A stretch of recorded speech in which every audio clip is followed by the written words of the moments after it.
Hi there and welcome to Project Hospital. Today I'm back in my profit series where my ultimate objective is to make as much profit as possible and as quickly as possible. Last episode we set up our emergency clinic ready for opening, and off camera I've also added this little break room so that our poor staff have somewhere where they can take a break. Now, today's objective is to get this clinic up and running and claw back some of that money we've spent to get this built. At this stage, the easiest way I'm going to be able to maximise profit is to run on doctor mode. Now, if you've never played doctor mode, basically it means that you take over diagnosing and treating the patients. Now, it can be a bit micromanagey, but it means that you diagnose patients a lot quicker than the doctors would, and you get them treated quicker. Before that though, I'm going to add vending machines so that we've got somewhere the patients and the doctors can get food. Just one of these should be enough for now. And I think that's everything we need to get going. So just push the button. Oh, and one thing I forgot to do. I like to make sure all my staff are identifiable by their department rather than what role they do.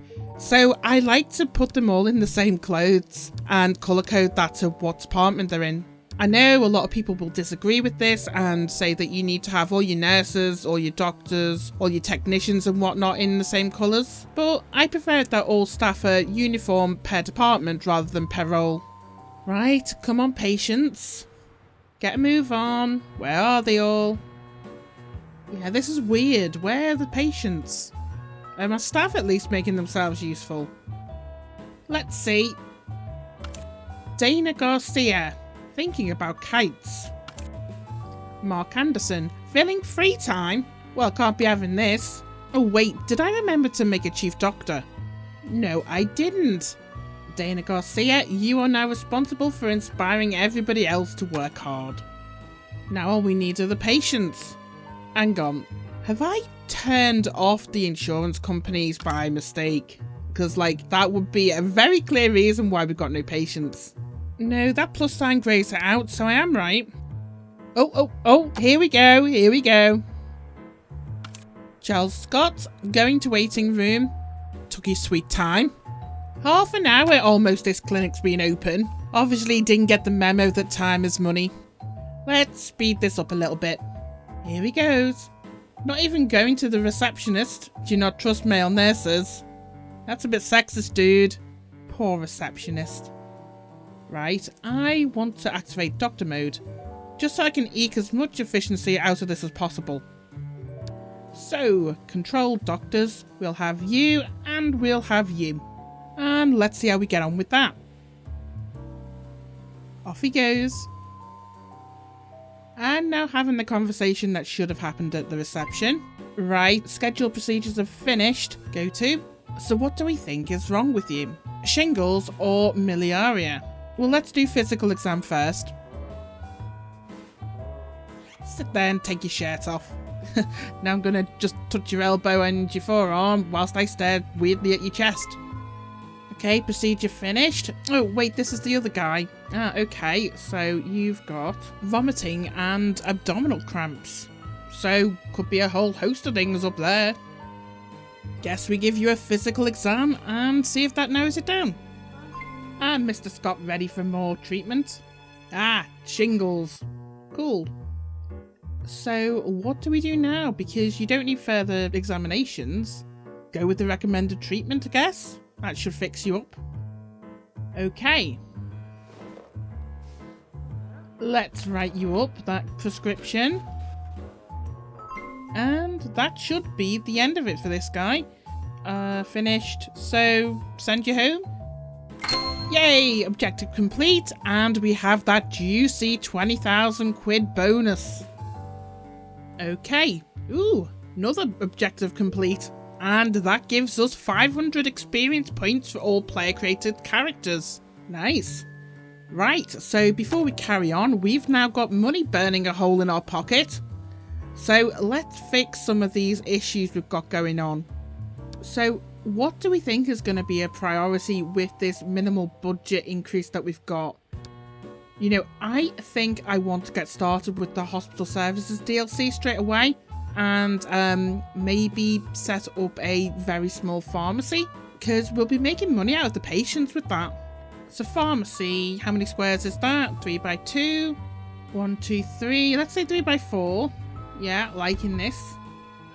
And so what do we need to go in here? So these green counters.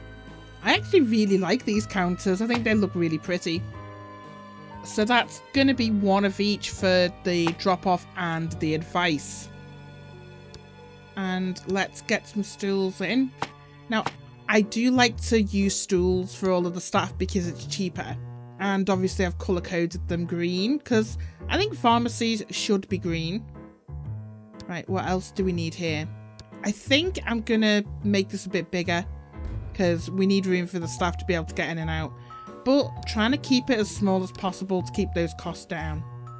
So let's move this over a little bit.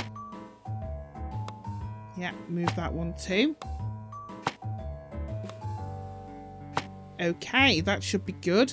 And we need equipment in here. So let's see what we need here. So drug shelves. In you go. And laptops, obviously, for the staff. Although, why they need computers to sell advice and pharmaceuticals, I'm not entirely sure. Right, and we need staff. Now, I don't think we can afford to make our own staff here. And since they're just working in the pharmacy, I think we should be okay just using some of the staff we get from the list here. So you're charging $332. I guess that doesn't seem too bad. And he doesn't have any negative hidden perks, so there's nothing there that's going to be negatively impacting how he works. Let's pay to see what the others' perks are though. Oh yeah, definitely don't want the alcoholic. I don't know why, I just don't like the alcoholics in this game. And so this guy's positive trait is resistance. I mean, that's not bad. And this one is fast learner. I mean, fast learner is not a bad one to have for a pharmacist. No, you know what? We're going with resistance guy because that means he's going to be at the desk for a lot longer than the others. Right, second pharmacist. And you are a hard worker. I like that. I think we're just going to go with the hard worker. See what happens. And there we go. First pharmacy up and running. Well, oh, I do need to change the colour of your uniform. And I'll go with a nice green to match the pharmacy desks. You have a green, you have a green, you have a green. So, back to doctor mode. Michael Garcia, ready for more treatment? And your physical exam shows you have nausea. Well, I would have expected that considering you were vomiting anyway. So it's salmonellosis, appendicitis or lactose intolerance. And we need to do more testing then. I mean, the big issue is at this early game stage, we don't have a lot of options available to us. And our doctors aren't that experienced either, so there's a lot of tests that they can't do themselves. Guess I'll take his temperature to rule out anything serious. One of the few tests our doctor is qualified to carry out at this time. That was quick. Go to... And that has not uncovered anything else. Tell you what, just do every test you can. Right, Charles here. What's up with you? Oh, you've got chest injury, breathing problems. So, physical exam? Feels like I'm going to have to do a physical exam for every patient that walks through the door just to get those initial symptoms uncovered.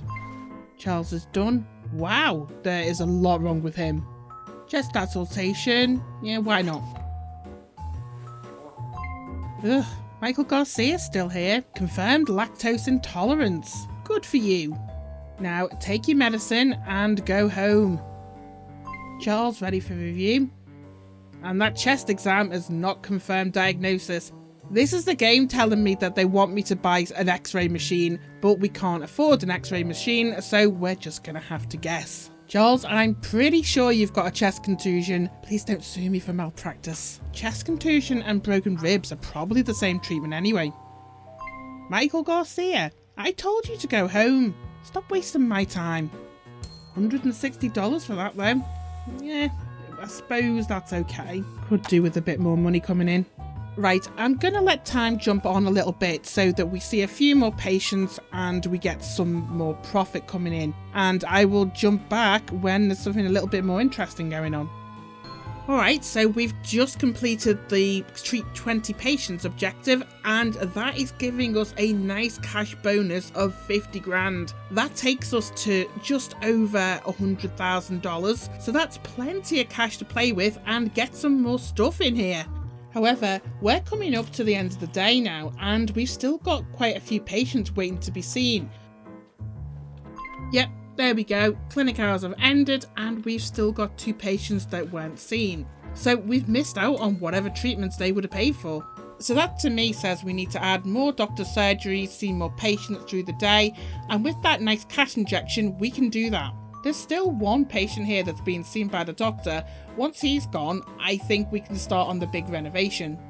So I've jumped ahead a bit, waited for that patient to go, and I've added 2 more doctor surgeries. That has doubled our capacity, and that should be enough to cover us for the next few days whilst we build up our reputation with those insurance companies. And there we have it, end of the first day. So, room workload statistics. Now, I'm probably going to be checking on the workload statistics and on the budget at the end of every shift, just to keep tabs on how our performance is going. So how did we do on our first day? Yeah, see, it's saying workload for the day was definitely critical, so our 2 doctors in their offices are probably a bit stressed from that. Staff satisfaction, so good boss, proper lunch, belly filled, and also annoyed. I wonder if that's because the workload was critical. That's probably affecting their mood. Right, and let's have a look at the budget. Now, this isn't bad at all. Like, we've obviously got the building costs, but because we've earned some cash rewards on achieving those objectives with the insurance companies, that's actually covered all the building that we've done. Well, that is until I start building again tonight. But outgoing costs are already well covered by the insurance payments. I mean, even the pharmacy is making a profit. I mean, granted, it's only $200 odd, but since that's only been open for half a day, even that's performing well. So on that positive note, I'm going to end this episode here. Join me next time when we roll into day 2. What I think I might do is do a little bit of building off camera, so we start day 2 with the clinic built up a little more. So until next time, thank you so much for watching. Bye for now.